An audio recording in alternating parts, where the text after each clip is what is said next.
Fire signs, tignan natin ano yung mensahe para sa iyo ngayong araw. Keep in mind po na ito ay general reading lamang, so hindi lahat ay makaka-relate, so be open-minded. Sa mga hindi pa po nakasubscribe dito sa ating channel, please subscribe na po kayo and palike na din po ng ating video. At sa mga nais pong mag-avail ng ating private readings, ng ating Evil Eye Amulet Necklace at ng ating Tears Bracelet, makikita nyo po yung link sa description box. Tarot Intentions by Aliana Reyes. Okay? Tignan po natin kung ano yung mensahe para sa'yo ngayong araw na ito. Mensahe po natin, Spirit Guide, Aries, Leo, Sagittarius, Sun, Moon, Rising, and Venus. Spirit Guide. We have keys on a ring. Okay. So, sinasabi po dito na marami kayong options. Okay? You have options. You have choices in life. Kaya wag nyo sasabihin na, dito na lang ako, wala akong choice. That is your choice. Diba? May choice ka. Pinili mo yun. So, yun lang. Diba? Sinasabi sa inyo dito na kung kunwari nasa isang toxic situation kayo, you have choice daw na umalis doon sa sitwasyon na yun. Okay? Kunwari, toxic relationship yan or toxic love relationship yan. Diba? Kayo ba ay patuloy na mag-i-stay doon sa taong toxic na yun? Or aalis kayo. Kasi baka iniisip ninyo na yung tao na lang na yun yung tatanggap sa inyo. Hindi daw. Mayroon daw iba dito. Kaya lang iwas din po kayo dito ha sa one night stand. Ayan. Baka meron dito may nakaka one night stand kayo. Or madaming nag-offer sa inyo dito. Kaya lang mga dirty offers ito. Or mga indecent proposal. So, pag-isipan ninyo kung tatanggapin ninyo. And yung iba sa inyo, kung kino-consider nyo to, sige, consider nyo ano ba yung mabe-benefit nyo dyan. Long term ba or short term lang yung mga mabe-benefit nyo towards dyan sa in-offer po sa inyo. So, the choice is yours pa rin naman. You have free will, fire signs. Tignan natin ano pa yung mensahe para sa'yo. Spirit guide, tingnan natin. Okay. Kuha tayo ng 3 pa. Mensahe pa po natin, Spirit Guide, for Aries, Leo, Sagittarius. Sige, walang gustong malaglag. Kuha na lang tayo. Mag-pull na lang tayo, okay? So, we have turning your back. Ayun nga, ito yun, no? Diba? You turn your back sa mga tao na yun, naging toxic na sa life mo. Wish. Or wini-wish mo dito na sana may magbago. Ayan. So, pwedeng meron kang kadil na isang tao. Transaction man to about sa pera, sa love life mo, or ano man tong transaction na ito, pag-uusap na ito, is pwedeng wini-wish mo po na sana magbago yung isip ng tao na yon. Okay, pero magbabago to, yung pagbabago na to is for your benefit. Ayan. We have true colors. Nakikilala mo na ang mga totoong kulay ng mga tao sa paligid mo. Feminine energy. Pero iniintindi mo pa rin naman sila. I mean, naiintindihan mo pa rin naman sila and pilit mo silang iniintindi. Ayan. Nakikita ko rin dito na yung true colors kasi na to, ito pwedeng meron dito nagpapanggap siya na very masculine siya, pero yun pala, ayan, sobrang feminine nung energy ng tao na to. Siguro naaamoy mo talaga yan. Yung iba sa inyo, nakikita nyo yung aura ng mga tao. Okay, so parang nakakabasa po yung iba sa inyo. Pwedeng meron dito nagpapanggap siya na strong siya, ganyan, nagpapanggap din naman, meron din naman dito nagpapanggap na kunwari babae siya, pero ayaw niya kasing lumantad. Yung ganon. Nagpapaka matigas yung tao na to, at meron din naman nagpapakalambot, pero yun pala matigas talaga. Hindi pong ganun ba? Oo, meron ditong hindi nagsasabi ng kanyang totoong gender. Pero alam nyo. Parang iba nga sa inyo, fire signs, isang kita nyo palang, alam nyo na. May naaamoy na kayo, tipong ganun. Tingnan natin, ano pa yung mensahe. Pero meron naman dito, sobra talagang sobrang mapagbigay. Yun nga lang, ayun, nababasa ka agad kayo ng mga tao. So, pwedeng tinatake advantage po kayo. Tingnan natin.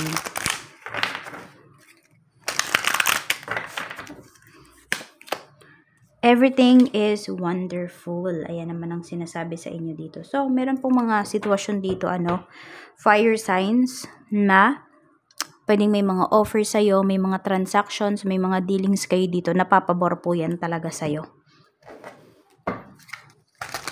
Tignan natin pagdating sa work, kamusta ngayong araw? Sa trabaho po, kamusta naman po si fire signs? Work. Okay. Pagdating sa trabaho, we have justice. So, pwedeng may meeting kayo ngayon, and pwedeng may nag-aaway din dito pagdating sa work. Or pwedeng tinututulan. Yan, parang tinututulan yung papers mo, ganyan. So, parang walang pag-usad na mangyari. Yung iba naman po sa inyo, pwede may pinag-uusapan kayo dito regarding sa batas. Baka meron kayong isasampang kaso or parang basta may issues kasi dito na pinapakita So, parang pinag-uusapan nyo to ng mga coworkers mo. I don't know if against ba to sa trabaho ninyo or tungkol to sa work ninyo or sa company ninyo. We have the devil. Okay. So, it's either may issues talaga na pinapakita dito pagdating sa trabaho. Hindi sa mga katrabaho mo, mismong company po ninyo.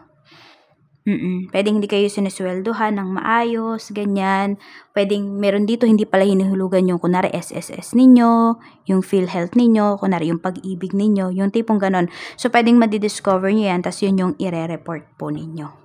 So, tignan nyo, ayan, yung iba sa inyo na may mga trabaho po kayo, employed kayo, tignan ninyo kung kung nahuhulugan ba ng tama yung inyong mga benefits. Kasi pwedeng iba sa inyo, matagal-tagal na rin kayo dyan sa inyong trabaho, tapos yun pala, hindi pala nahuhulugan, no?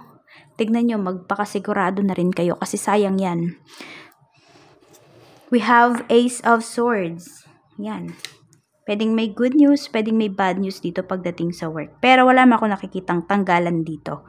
More on yun nga lang talaga. May malalaman lang kayo na hindi ginagawang ng maayos ng inyo pong company. Tignan natin.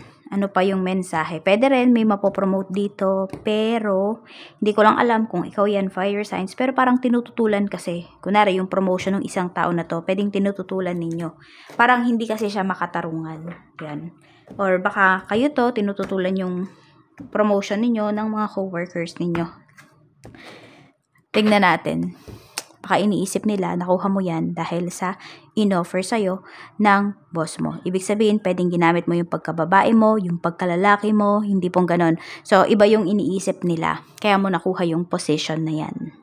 Tignan natin, pagdating naman po. I know, hindi naman lahat sa inyo ay, magre-resonate. So, leave nyo na lang kung hindi yan para sa inyo. Pero meron talagang ganyan. Okay, yung iba, hindi nagkakamali mga coworkers mo. Okay, pwedeng yun talaga dun mo nakuha. Meron din naman na hindi kayo nagkakamali, dun talaga nakuha ng coworker mo yung position na yun. Tignan natin, ano pa yung mensahe. Pagdating naman po sa negosyo. Sa negosyo, we have the Hierophant. Medyo nangangamba kayo dito. Okay, so pwedeng need nyo na ulit yung strategy. Need nyo nang baguhin yung strategy ninyo, yung marketing strategy ninyo. We have the Hermit. And mas need mo pang mag-focus towards dito sa iyong negosyo.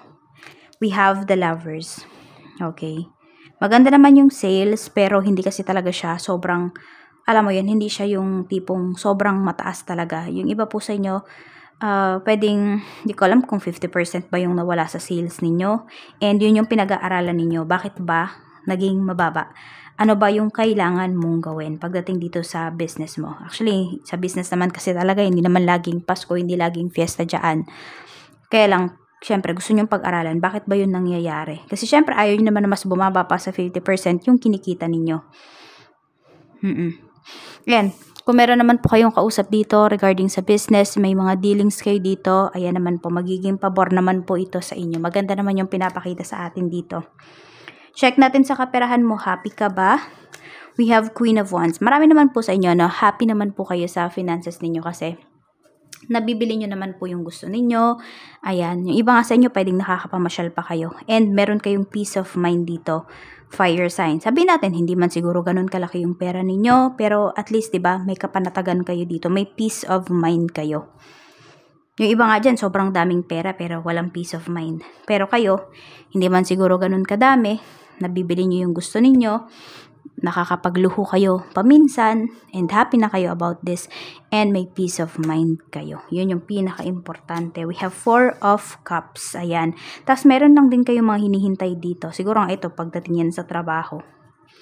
Yung mga hinihintay nyo dito. Kasi parang ang dami talaga dito. Parang inaano kayo, pinaghihintay kayo. So, pwedeng merong challenge sa inyo sa universe ngayon. Okay, gamit ang itong trabaho ninyo na meron kayong hihintayin talaga dito. Meron dito na parang hindi umuusad sa life mo. We have Page of Pentacles. Ayan. Kung kayo naman po ay nakukulangan, no, sa inyong kinikita, it's time for you, no, na mag-isip na kung ano ba yung pwede mo pang idagdag as your source of income. So, mag-isip po kayo dito, and wag nyo masyadong i-drain yung inyong sarili sa pag-iisip ng pagkakakitaan.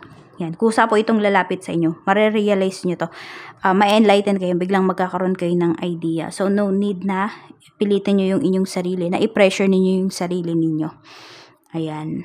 Tignan natin. Pagdating sa love life naman, sa mga single, tignan natin. We have 5 of Wands. Marami dito tumututol na magkaroon ka ng relationship. Ayan yung nakikita ko dito, fire signs. Ayan po. Pwede rin yung iba sa inyo, meron din naman dito, no, nag-aaway-away pa para lang kung sino ba yung magstay sa life mo, sino ba yung makakapasok sa puso mo. Pero, kasi tignan mo, parang tumatalikod ka dito, diba? Tinatalikuran mo sila. So, pwedeng, may mga nagkakagusto nga sa'yo, pero hindi mo naman sila gusto.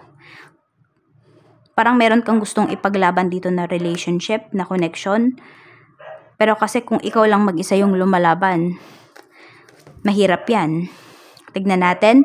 Pagdating naman po sa mga in a relationship, we have 4 of Swords. Marami pong in a relationship dito. Yan, kayo ay may peace of mind towards this connection, towards this relationship. Ang ganda po ng energy na pinapakita dito pagdating sa love life po ninyo. So, alam mo yung nakakatulog ka ng maayos, na wala kang iniisip.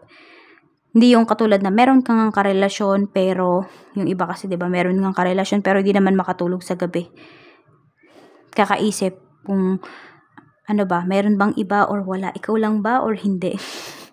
Ayan, pero kayo, meron kayong peace of mind dito. Yung tipong kahit malayo kayo sa isa't isa ng person mo, alam niyo yung limits ninyo. Tignan natin, pagdating naman po sa, ayun, may respeto kayo dito sa inyong relasyon sa isa't isa. Check natin sa mga mag-asawa naman po, we have 6 of Cups. Ayan, meron ditong mga mag-asawa, namimiss nyo na yung isa't isa. 10 of Cups. Okay. Hindi ko alam kung may magbo-birthday na anak po ninyo. Ganyan. Or isa sa malapit sa pamilya. So, pwedeng may reunion dito. Okay. Yan. Ayun yung pinapakita. May reunion. So, pwedeng ito yung pinag-uusapan nyo ng asawa mo. Ano ba yung gagawin ninyo? Kung meron nga dito, kung anak mo nga itong magbo-birthday, ganyan. So, pwede po na naghahanda talaga kayo. Or ito yung pinaghahandaan ninyo. Ayan. Tignan naman natin kung may ex pa ba na babalik dito sa life mo. 3 of Swords, wala na po. Para it's time to move on na talaga, fire signs. Yan yung sinasabi sa ni universe. It's time to move forward. So, you need to move forward na talaga. Kaya nga, meron tayo ditong turning your back. So, ayan lang po. Maraming salamat. Mag-iingat po kayo always and more blessings to come.